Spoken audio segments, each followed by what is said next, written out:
송영길 더불어민주당 대표가 청년과의 간담회에서 현 정부의 급격한 최저임금 인상으로 자영업자가 큰 타격을 받아 결과적으로 일자리가 없어지는 현상이 발생했다며 현 정권의 대표 정책인 소득주도 성장의 오류를 시인했습니다.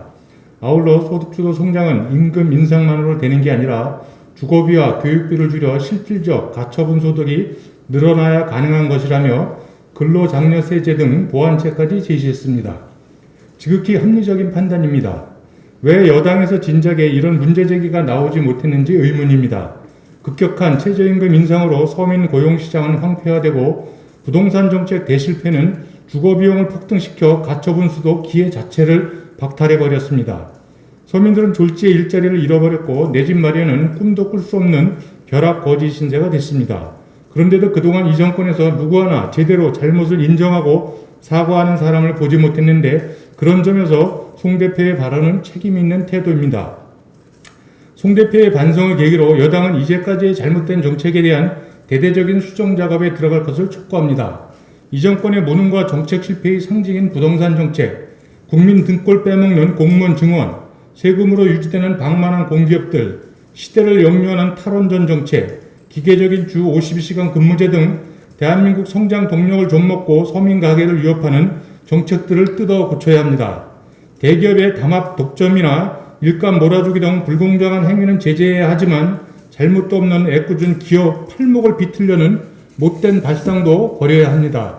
솔직히 이번 한미 정상회담에서 미국으로부터 문 대통령이 대접받았다고 하는데 그 이유가 44조 원에 이르는 우리 기업들의 대규모 대미 투자 덕분이지 문 대통령이 존경스러워서 그런 대접을 해주었겠습니까? 송 대표는 소득주도 성장의 잘못을 인정한다면 우선 소주성 책임자가 대표적인 국책연구기관인 KDI 수장으로 낙하산 타고 돌아오는 모순부터 저지시켜주기 바랍니다. 선무당 정책으로 수많은 국민을 고통과 좌절에 빠뜨렸다면 엄중하게 책임을 물어도 시원치 않을 판인데 승승장구하며 국민 혈세로 일신의 영달을 계속해서 누린다면 이것이 제대로 된 나라이겠습니까? 아울러 변화의 길을 가겠다면 과거의 낡은 정치 행태와는 완전히 손을 끊기 바랍니다.